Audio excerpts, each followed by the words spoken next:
Hello, and welcome to the Sailing and Cruising the East Coast of the United States podcast. I'm Bela Musits. And I'm Mike Wasserman. Hey, Mike. Today we have another repeat guest, Mike Malekoff, and this is actually part two of a two-parter. So episode 87, the one just before this one, was part one of my conversation with Mike, and this is part two. And just to summarize things, Mike started his trip on Lake Champlain, which is in upstate New York and borders New York and Vermont. And he made it all the way down to the Bahamas and back.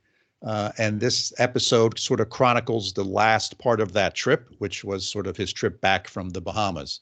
So it was a really good conversation. It went a little long. We broke it into two. And so this is part two.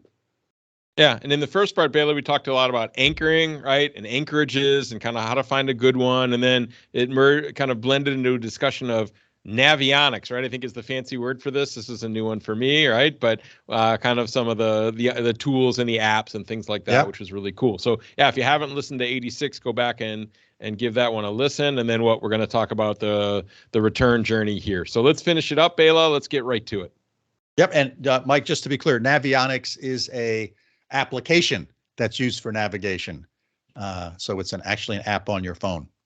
That's the actual name that's the actual brand name of the app. What's the general term? Navigation apps? No. Chart plotter, or just chart plotter, okay. Or a navigation app. Probably navigation app. Yeah, we can shorten it to nav apps. That can be our registered trademark. Oh yeah. So the lawyers are going to call me now. Yeah. Okay. All right. Let's get right to it, Bela. And fortunately, when we left the next day, the wind quieted down. And for a good portion of it, we had no wind and we were just motoring. And it took us about, I want to say, I'm trying to remember now, took us a good maybe 10 hours to get to the Gulf Stream. And we got to the Gulf Stream at approximately midnight, and we knew it was going to be another 6 to 8 hours crossing over to Florida. And everything was fine. The only thing is, once we got in the Gulf Stream, when we crossed over the first time, it was like a lake. There wasn't a ripple. Yeah. And this time, when we crossed the Gulf Stream, there was no wind, but we dealt with swells. Huh. And the swells were 6 to 8 feet. Now, fortunately, they were sort of pushing us along, hitting us almost from the beam, but it made it very rolly, which my wife did not like at all. And it was like 6 hours of that. And we were crossing from the Bahamas over to Jensen Beach, Florida. Now, a side note to this, which now I'll be considered certifiably crazy. We're at midnight. We're in the middle of nowhere. We're crossing the Gulf Stream. It's pitch black, not a cloud in the sky.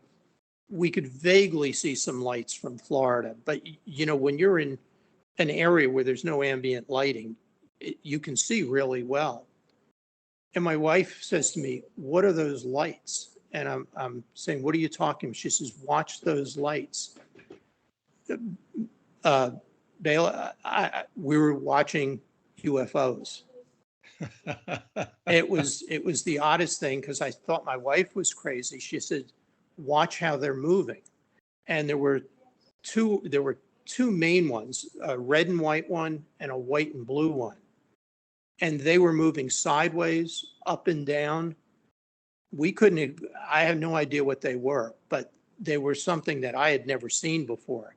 And this, living up in northern US, like we live in rural Vermont, you see the sky all the time, and you can see satellites, you see the planes, the stars. I had never seen anything like that. And, there you go. Yeah, so that was like, I said, this is an interesting culmination to our trip back to the US. Who's going to believe us? So you're a believer now. I'm a believer. So there you go. So I have my tinfoil hat. Because I was trying to communicate with them. Yes, very good. Well, at least you weren't using the tinfoil hat to protect you from lightning. No, we weren't using that. So basically, that was our crossing back over. It went fairly well. And all of this in terms of timing was generated by insurance, which is our insurance required us to be north of Florida by June 1st. So come May, where we were located, I'm now planning the month out, which gets into, planning. And I had learned that I'm not going to plan it exactly to May 31st of being, and I had to be north of Florida.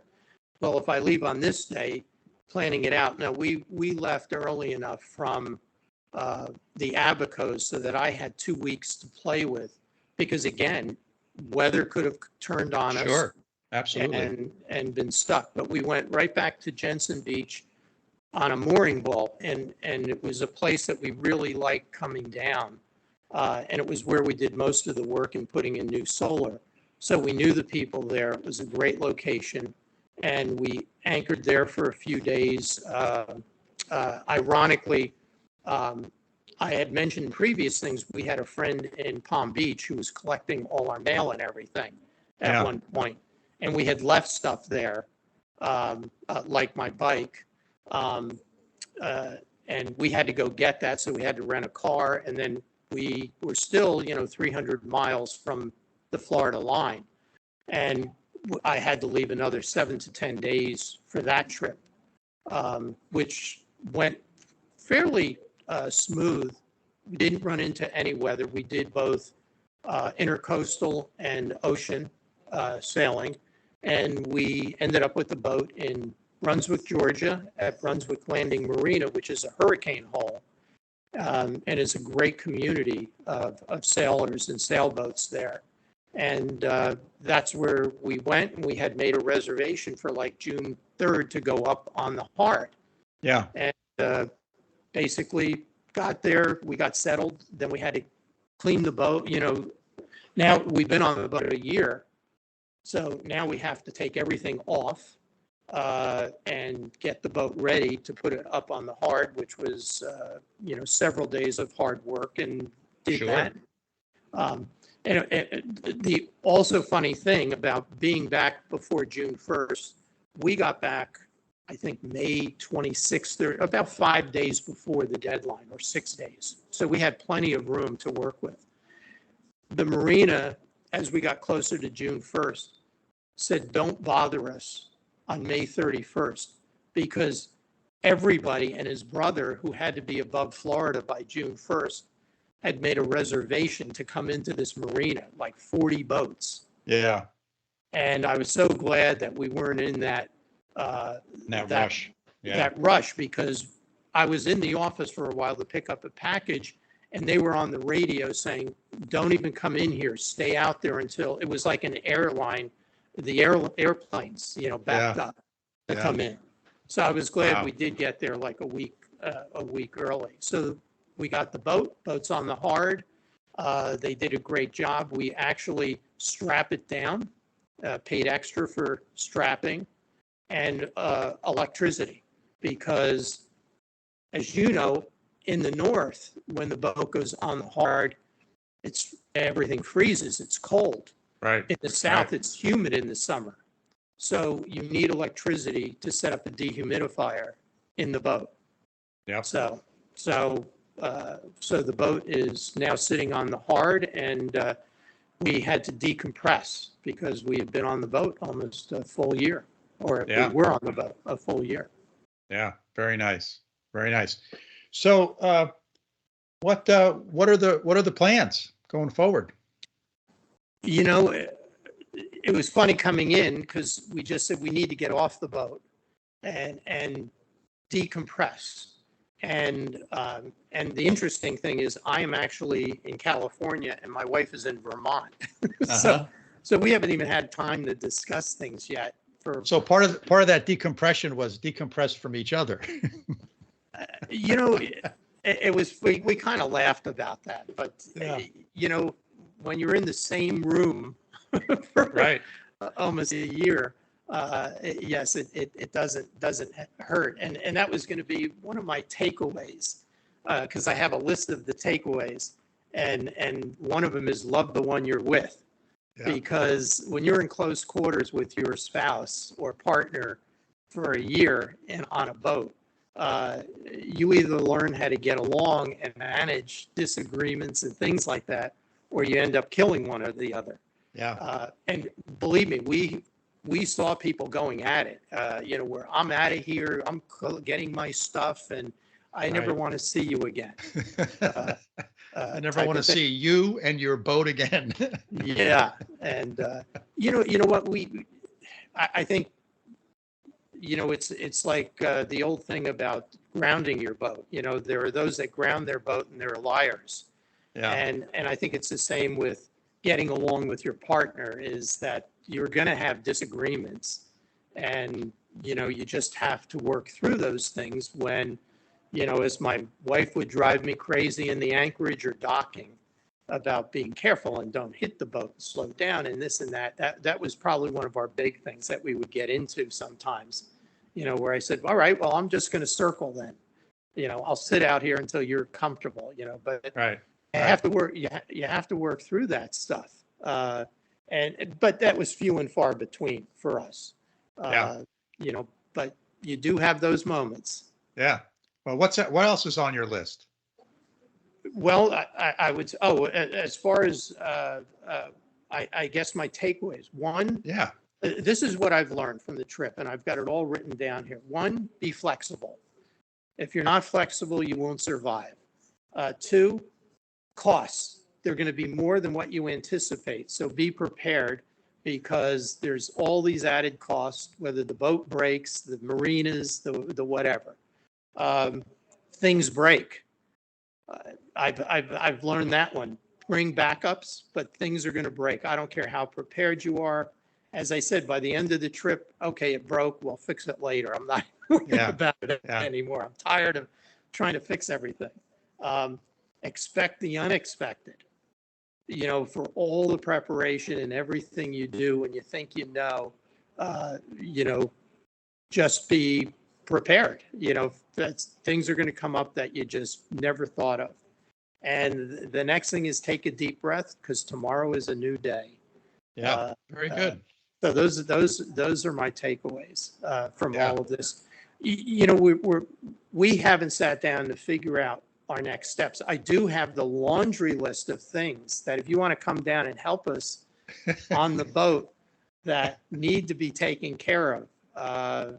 The rudder seals I need to check. I've seen this and on the Facebook stuff of people that start leaking from the rudder. And that is not an easy thing to remove or drop from your boat, because it weighs a lot. So while we're in the marina, one of the guys there that works on the boat said he can check the seals.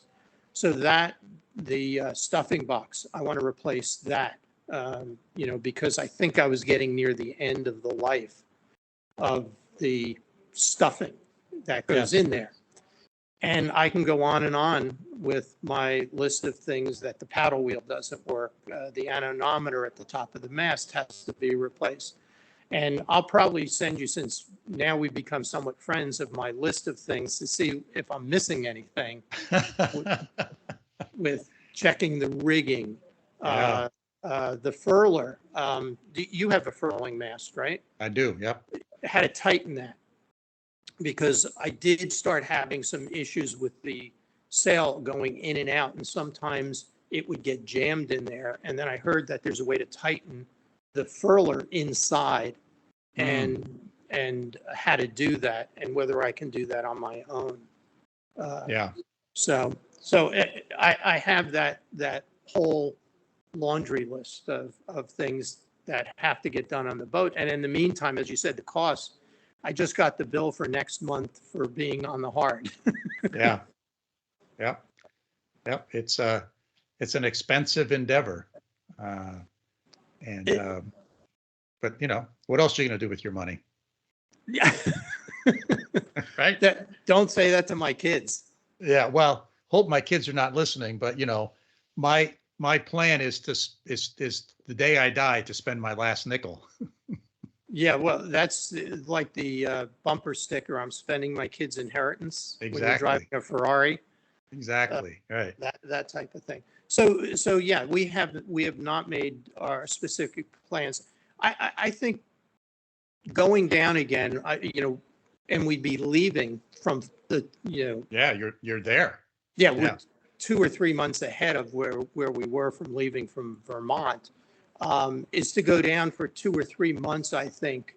But we're not on the boat for a full year, Yeah. you do need those breaks, and everybody that we met along the way, even the seasoned people that live on the boat, needed the break to get off the water. Because like you said, if you're not sitting in a marina, then you're on an anchorage, and you have to have that care to always make sure that everything is okay, and you're constantly checking, and you can't Right. really rest where you just forget everything. Right. You have to make sure you're safe. Yeah. So And I'll tell you, we talked about anchor anxiety before, about sleeping. Well, for me, an even higher level of anchor anxiety is leaving your boat when it's at anchor, and hopping in the oh my dinghy gosh, and going for a land excursion and then coming back and hoping your boat's still there. Right? That's like super anxiety for me. it it is. And when we did that a couple of times in the Abacos, as we're on land, I would always make sure we would somehow curve back to the shoreline to see the boat, Yeah. to make sure is the boat still there and it's calm, and it's not rocky, it's not windy. Right. But you're absolutely right, is that you're leaving the boat there, and if something were to go, you're not there at all to deal with it. Right. And that was 150 feet of chain Yeah. on those times. And, my wife would always tease me about that. But I did learn that from others that would always say they never went anywhere without 100 feet or more of chain. And in the Bahamas, you're talking about depths of 6, 8, 10 feet at the most. Yeah. So you weren't dropping in 20, 30 feet of water. And Right. as you know, when you do the normal calculations, well, let's see, if it's 10 feet and it's calm, and that should be 50, 60 feet of chain, give or take. Right. But no, it was 100 to 120, 125 feet, Yeah. just to be cautious. So, Well, as I think about when I'm anchoring, if I have the room, the anchor chain is doing no good in the anchor locker. It's only correct. it's only doing me any good if it's deployed. So if I can run it all out, I'll run it all out. I mean, why not? Correct. And now that you're talking about it, the windlass is also on my things, because it was leaking, the seals. And I did get new seals, but again, it was something, I'm not going to take the windlass apart while we're on anchor in the Bahamas, knowing Right. that there is no help out there. Right. So that's one other thing. But yeah, I probably, in going back, and we haven't decided that we want to go, say, to the Bahamas, or do we want to go to the Keys? But we're not ready to give it up. But I will say our eyes are open now to what to expect. Yeah, sure. And I think that will make it a lot easier. Our second go around is that, we kind of know where to go, what to avoid, what we can handle. I think our comfort level has gone up significantly Yeah. in dealing with certain weather conditions and the sea state. Right. I mean, your skill, your knowledge, and your confidence have all increased, right? Yes. Which makes for a better experience overall. Yeah. I will say, one thing I have considered, I've said to my wife, I would like to, before we go again, is to go out with either through the school, because I think I told you we did Maryland School of Sailing, Yes. where they have what you would call the high-end rough sea state course type thing of, going out in rough weather. Yeah, heavy weather sailing. Yeah. Yeah, because, we've done our share in the sense of only because we got caught. But there are those people where, well, wait a second, it's going to be 8 to 10 foot waves. The winds are going to be 20 to 30. Oh, we're going. What do you mean you're Right.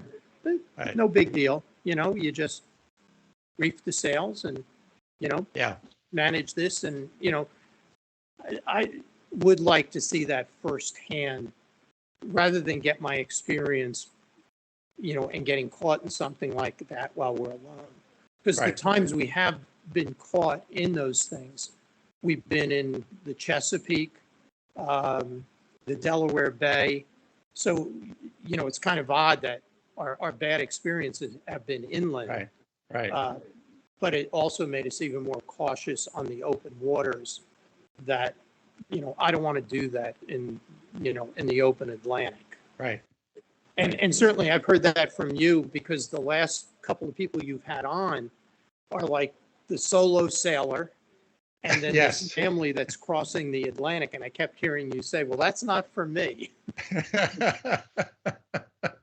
Three Yep. weeks on the open ocean, Yep. I'll pass. Yep. It's important to know what works for you and what doesn't work for you. And Yeah. it's important to have that clear in your mind. I think so. It just saves me a lot of aggravation and anxiety. Yeah, no, I don't want to do that either. And Yeah. my comfort level is fine with the Bahamas and the Caribbean. Yep. And I just don't have that need to spend 3 weeks on the open ocean, Right. going through that anxiety. Yeah. But I did enjoy the family, the father, the son, the grandfather, Yes. because all their preparation reminded me of all the stuff of going from a weekend sailor on the lake to a full-time cruiser, so Right. to speak. Now, we're not going for 3 straight weeks, but, going along the coast and all the backup stuff. Now, some of their backup was backups to the backups, which I Right. understand. Right. But that's what you need to do if you're going to do this type of a life, as I call it, Yeah. that we did. And that sort of summarizes the whole thing, is that there are the great days, you have the hard days, and a lot in between. But I don't think in hindsight we would have passed. I think at the end, when we really, now that we've been on land for a little bit, is that it was a great experience. It was a blast. It's something, if you would ask me 10 or 20 years ago, would you ever think of taking your own boat to the Bahamas? Right. That would have been you're nuts type of thing. And somehow we came up with this idea 3+ years ago. And, it was sort of like that thing of the person that climbs Mount Everest. Our Mount Everest was the beach in the Bahamas, which. Yeah. Yeah. And you made it a reality. I also think that you were talking about what's next. I think, going down the coast of the east coast of Florida, around the Keys, and then up the West Coast, that would be a wonderful trip as well. There's some very nice places all along there. Particularly, I think once you get to the Keys, and the Gulf side is less developed, and it's quite nice. I've been over to Tampa a couple times, and it's quite nice. Yeah, and one of my earlier sailing experiences that got me interested in sailing was a business associate had a sailboat in Tampa Bay. Yeah. And I got to go out a bunch of times, and it was like a lot of fun doing that. But we did meet a lot of people that had, when we'd ask them where they're going down to the Keys, or they're going around to Tampa. And then we also met a lot of people that, because of the hurricane that hit Florida, they had moved their boat from Tampa all the way around, and, we're hiding it on the East Coast right now. Yeah. So, yeah, there are a lot of people that just stay coastal. with Florida. And I will say that is the other comfort level, because I laughed when you brought this up, that the distance of the Coast Guard helicopter offshore. Yes. And, and it was just, to me, that was for us a huge comfort level, that while you were in the coastal waters of the U.S., you constantly heard the Coast Guard was constantly talking, helping people, Yes. communicating with people. And we were getting their signals in the Bahamas, and we knew that they would come over there.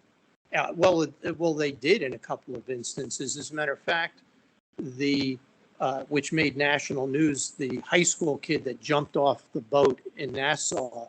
Oh, yeah. At night, Right. The cruise ship. that unfortunately, that was not the place to decide to go swimming at night because of the sharks. But the Coast Guard got involved with that immediately, and we followed that. Where they would come over and to help in the Bahamas, because they just don't have the same resources. Right. So yes, I was intrigued by your 150-mile limit. Yeah. Yeah. Exactly. Whether that's accurate or not, or whether it's, real, I don't know, but it's comforting either way. Right.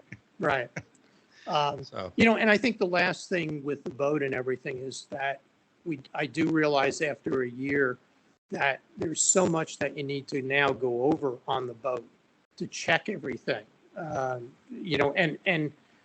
I think when we left and we started on this, there's so many of the things that I had never thought of until we were in places where there were people having problems with all of those things. yeah. And it's like, gee, I never thought about that the rudder seals start leaking. And that's a big problem, because it's not easy to get to those unless you haul the boat out. So now the boat is out, I'm going to check that. And, I'm going to check the stuffing box and the shaft and everything.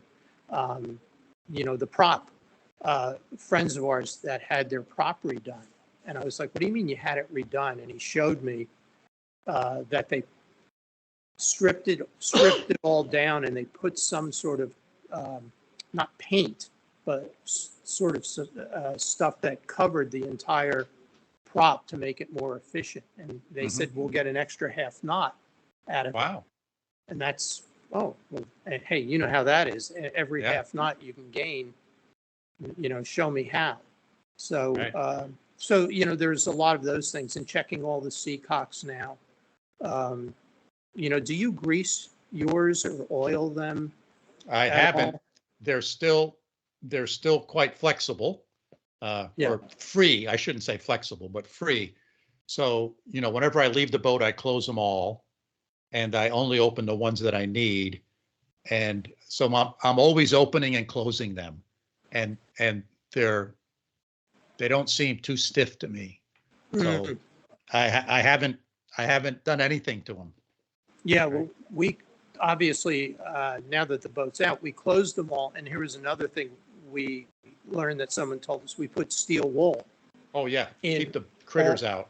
To keep the critters from climbing in there. So we put steel wool in all of the seacocks from the holes underneath, so that nothing crawls up there. And just make sure you remember to take that steel wool out, because I'll tell you a story.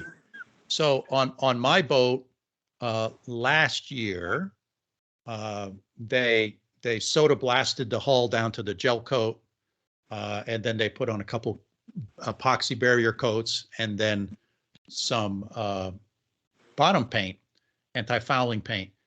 And so the boat was all done. It was on the hard, sitting there, and I was there taking the cover off and getting it ready for spring launch. And I noticed out of one of my through hulls, I don't remember if it was the engine intake or the air conditioner intake, but one of those, because in my boat they're all kind of grouped together. Yes. I noticed something hanging out of it, and I looked at it, and the guys who did the soda blasting put little rags up into each of the openings Right. so that abrasive grit wouldn't get up into the valve. Great job. Thank you very much. But they forgot to take them out. So imagine if I wouldn't have seen that. Now, maybe the guys at the marina checked that. I don't know. But if they would have put it in the water and then I opened my seacock and I'm not getting any water, that would have driven me nuts. Right. Well, even worse, having it sucked up into your impeller. Right. That's right. Or jam the seacock. It probably wouldn't have gotten past the valve itself because they were good sized rags. But regardless, I would have, what the hell's going on? My thing's, and I'd have to haul the boat out again to figure out what's going on.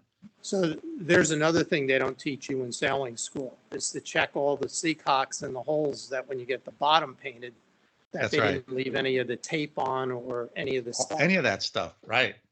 Yeah. Right. So anyway.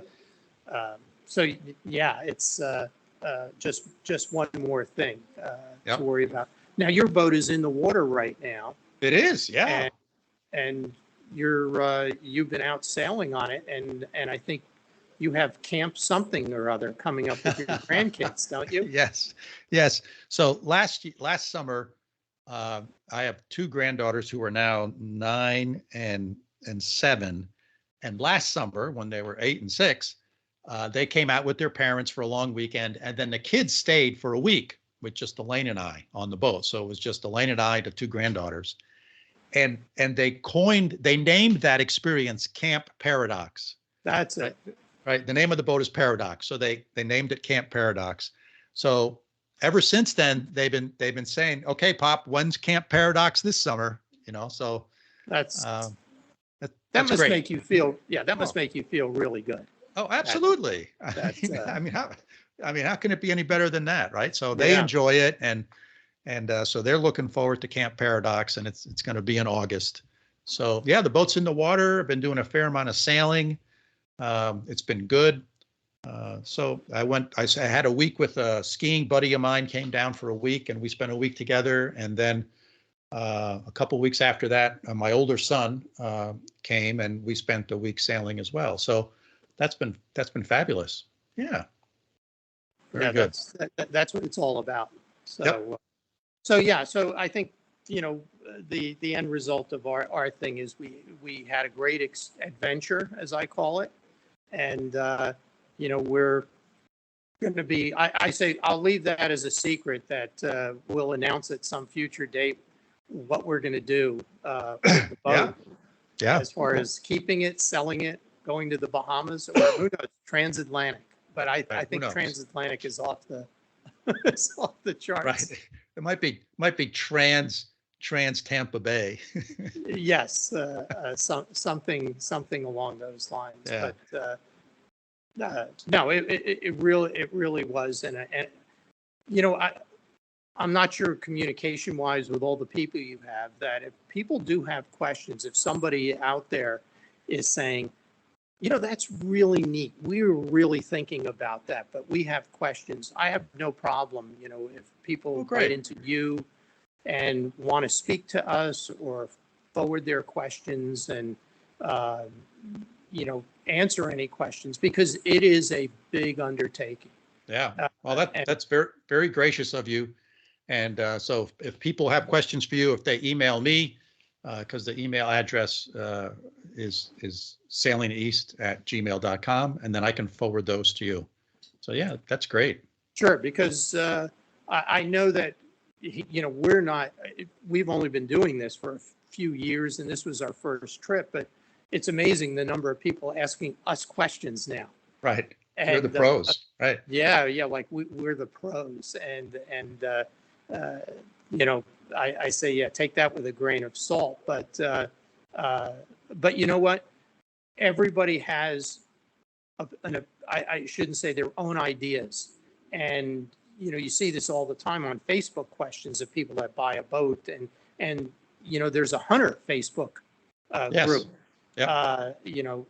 And I think you at the end of the day, when you're doing this, you have to make your own decisions.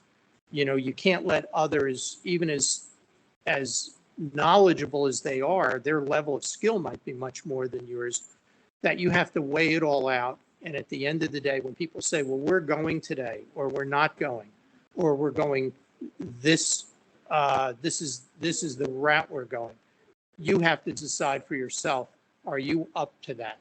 Does that make Right. sense to you? That's right. And I think that is also one of the most important things, is that you're in charge of your boat and your safety. So do what you think is best, not what others are either suggesting, or get caught up in we're all going tomorrow type Right. of thing. Right. If it's not right for you, or you don't feel comfortable, don't go. Or others may be sitting around and it's like, well, no, I've done all my homework. I know this is going to work, and I'm going. Yep. So I think that's critical in having that skill level. But I'd also say I kid about, I didn't learn that in sailing school, but I also say go to a sailing school. To think that you're going to learn everything on your own, I guess you can, and it'll be trial and error, but sailing school was very valuable. Sure. In the things that I did learn about operating, I shouldn't say operating the boat, moving the boat, understanding, all the little tricks that someone of 20 or 30 years has on you. I think there is a lot of valuable stuff, but Yeah. they're not going to teach you about all the other things of provisioning necessarily, Right. or what type of fans you need on your boat. Right. Right. But that's why you listen to your podcast, because you get to learn all these things. Well, hopefully. Well, thank you. Thank you very much. Well, Mike, hey, that's a great way to close out this podcast. We've been chatting for over an hour. I'll probably end up breaking this, as the other ones, into 2 episodes. But I really thank you for being on the podcast. You're a wonderful guest, and I hope when you have some plans going forward that we'll have you back on and we'll chat about those. Absolutely. And we'll stay in touch anyway, because I think I appreciate your friendship at this point. And you've actually offered us some good advice based on your own experiences. And one of those is that the Coast Guard helicopter only goes out 150 miles. That's right. 150-mile rule. Is to keep that in mind. But no, right. I've really enjoyed this, and I hopefully it's been beneficial to the people that listen to your podcast, because that's what I wanted to try and get across is anybody can do this, but you have to really plan Right. accordingly, and it is a lot of work as well as a lot of fun. Yeah. So we'll stay in touch, and I'll keep listening to your podcasts about these people that are doing the crazy transatlantic stuff by themselves. Yeah. Which I'll never do. All right. Thanks again, Mike, for being on the podcast. Okay. You have a good day. Take care. Bye. All right. Let me stop recording. Well, Bela, that was great. I mean, what an amazing set of challenges that Mike and his wife faced, and a whole year on the boat. This to me is, mind blowing, right? To do this. And I know people spend even more on the boat, Sure. but what are your big takeaways from this type of experience? Well, I think one thing that I chuckled about a little bit when we talked, a boat's a pretty small space, and you're going to be on that pretty small space with that one person all the time. And many times there's, you can't get off that small space. And yeah, you can go to one corner of the boat and your partner can go to the other corner of the boat. But it's you got to get along well. And I think so that's important, right? So when you think about sailing with somebody for an extended period of time, you really got to think through the personality, but also you got to think through one of the big things is sort of the risk profile. What I mean by that is your willingness to take what when you're sailing, what parameters start making it uncomfortable for you when you're sailing, and do those parameters closely align with the person you're with? Because if there's a big gap between those two, for example, if I'm comfortable sailing in 25 knots of breeze, but you start getting nervous, Mike, in 15 knots of breeze, then that's okay. I need to know that. And we need to talk about that to say, look, Bela, if it starts getting windier than this, I start feeling uncomfortable. And because I think what happens is a lot of people don't talk about that, and they don't talk about those various different parameters. Like my anchor anxiety. I'd much rather be on a mooring ball than on an anchor. And some people say, well, no, let's anchor because it's free, right? I don't want to pay for a mooring ball. And I'm like, but I don't sleep well. So if you don't talk about that kind of stuff, that's what I mean by risk profile, sort of the things that we're comfortable with and not comfortable with. So I think that's really important, much more so than someone's sailing skills, in my perspective, because you can teach them those things. You can teach them how to crank something or turn something on or turn the wheel, right? So I think that's a really big thing. One of the key takeaways for me. What did you think, Mike? It reminds me, sticking on this point for a second, Bela. I mean, I think the listeners know that you're a retired business professor and I'm a current business professor. And one of the things that we've both taught is this idea of scenario planning. And that's what companies use or startups use to say, okay, if this happens, these are the steps that we take. If this happens, these other steps are what we take. And again, when we get in an argument or somebody's having a hard time physically or somebody gets sick emotionally, right? Or any kind of stress, right? People's stress levels are high. What are we going to do? And have that thought about in advance. I think, we've had a lot of conversations over the years on this podcast about planning for long trips, right? About supplies and equipment and the technology and finding the right marina and all of these things, right? Right. But I think this idea of planning for these scenarios on these longer sails, right? We know that these certain things are going to happen. Somebody's going to have a kind of emotional stress. Somebody's going to get physically sick, right? There's going to be arguments, right? So if we learn to recognize the symptoms of this early and we have a plan on how to deal with that, right? I mean, it's not going to prevent all kinds of problems, but I think this type of scenario planning would be really useful for people to do ahead of time, just like planning out food and stops and all of these other things. Right. Because we've heard this time and time again, right, Bela? It's been consistent, right, that there are these challenges. And Mike just has such a nice way of framing them. And he has, he's so willing to share kind of all these things.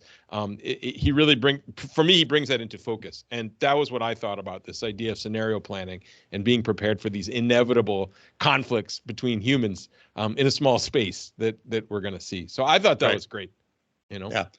And while you were saying that, it got me thinking about this notion of not just talking about some of these things, but if you can, to practice them.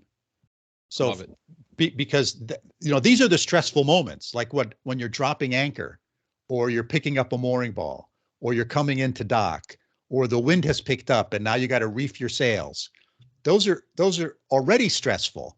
And if the person you're with, their sensitivity to stress is higher than yours, then they were really stressed out. And that makes it much harder to execute things, to do things than under normal circumstances. But if you practice them, then that helps people with their comfort of saying, okay, I know this is going to happen next, or this is what I'm supposed to do next, because I've already done it a couple times and I have confidence that I can do it.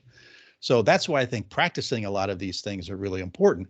And I know we've done some other episodes where, I would go out solo sailing by myself just on purpose to practice, doing various different things, being able to dock my boat solo, being able to pick up a mooring ball solo. And that's important. That gave me great confidence, not only when I'm solo sailing, but also if I'm sailing with someone else and they get incapacitated for some reason, right? They get sick. Maybe they get seasick, or maybe they get a cold and they're just, or they sprayed an ankle. Right. And now all of a sudden I can't, and I everything I've ever done in my whole life is with two people coming into a dock. And now I'm only, that one person I'm with is incapacitated. So that's why I think this type of scenario planning, as you were calling it, which I think is great, is something that we should not only just think about, but we should also try to practice it. And you know what, Bela? There's another idea there where you can have a set of these kind of scenarios built in, and you could actually, when people go through this practice session, right, and you're reefing or there's a wind pickup, and you can say, hey, along the way, what's my level of discomfort, right? At what speed, right? At what wind speed am I getting uncomfortable? And if each person does that and kind of fills out this app as they go in this, like these practice sails, right? Now you could put these two pieces of data together, and you could, for somebody, really have like a matrix or a grid on here's where everything is lined up. Here's like some yellow areas where there's some differences. You should talk about them. And here's some areas where there's some big differences and some prompting questions about how to go through that. I think that would be really cool, a really cool tool for people preparing for a long distance sail. You know? Yeah, particularly about, you're going to sail across the ocean or something. Now you're together for 14 to 20 days. Yeah, and, right. For 2 days, this would be important, but for 14 days or longer, I think it's critical. Yeah, absolutely. Good for people's mental health, and their physical safety at the end of the day. Yeah, and this is what. And part of this is what you learn when you take sailing lessons, right? You go to an ASA course, they practice all these things with you. That's how you learn. But I think it's also, as we're talking about now, important to practice with the people you're going to sail with, because the dynamics are different. It's different scenarios. The boat is different. And being open about the emotional element of this too. I don't think the sailing courses teach you this. And I think there's pretty good research that shows if you're angry or very emotional, you tend to make worse decisions, right? So in something like this, where good decision making is critical, right? And clear-headedness and is critical. If you're emotional because you're fighting with your partner, right, which is like a natural thing, you've got to have some sort of internal trigger to say, whoa, we need to back up. We need to do a little breathing, right? We need to give each other some space, and I need to get my head on straight. We both need to get our head on straight because we need to be making good decisions, Right. And I bet you that's not talked about too much in these courses, right? So I think this is a nice secondary, maybe some listeners out there want to make that part of their toolkit, Yeah.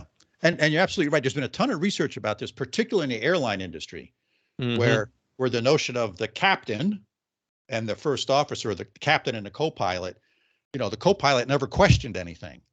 And then the accident investigations revealed that, the co-pilot was uncomfortable with what was going on, but because of the hierarchy, didn't say anything. Yep. And now they've done great efforts to tear those barriers down and open up communication. So there's been a lot of research, particularly with the airline industry, on these types of the importance of these communications and expressing your concern about something. If it's not, number one, person A expressing that concern, and then the other person receiving it with open arms to say, oh, thank you for bringing that up, and let's talk about that.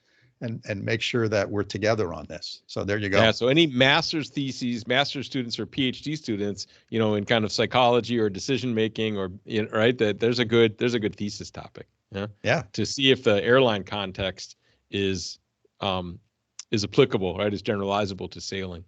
Right. Yeah. Exactly.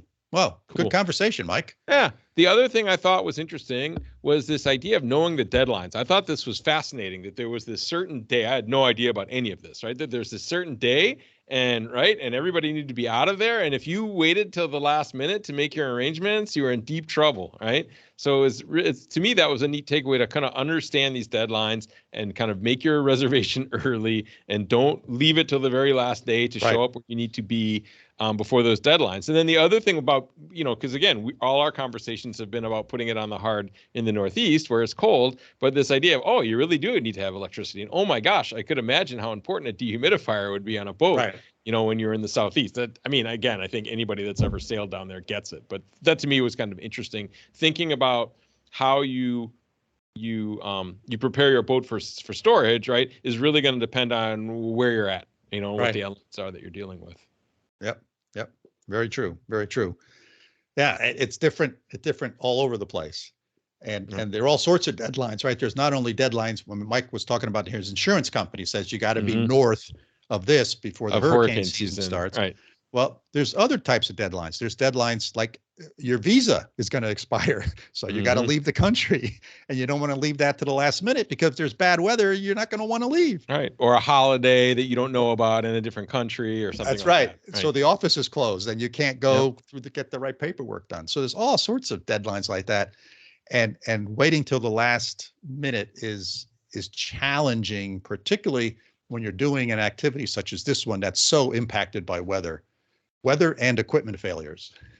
Yep. And let's be honest, right? You need people's help, like at the marina sometimes too. And you can't, if you're not in a good position to ask for that help because you've picked a bad day or a bad week or whatever, right? It's much less likely that you're going to get the help that you need, right? Because you're not giving the people who are giving the help a chance to help you because of your bad planning, right? Exactly. Interesting. What do you think? Should we wrap it up? Sounds good, Mike. All right, listeners, thanks for joining us for yet another episode.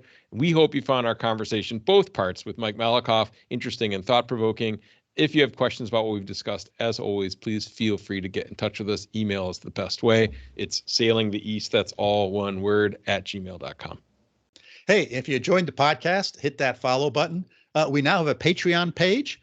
So if you go to Patreon /sailingtheeast, if you want to make a contribution to the podcast, that'd be great. But until next time, signing off from upstate New York. See you all soon. Thanks, Bela, and we'll see you next time.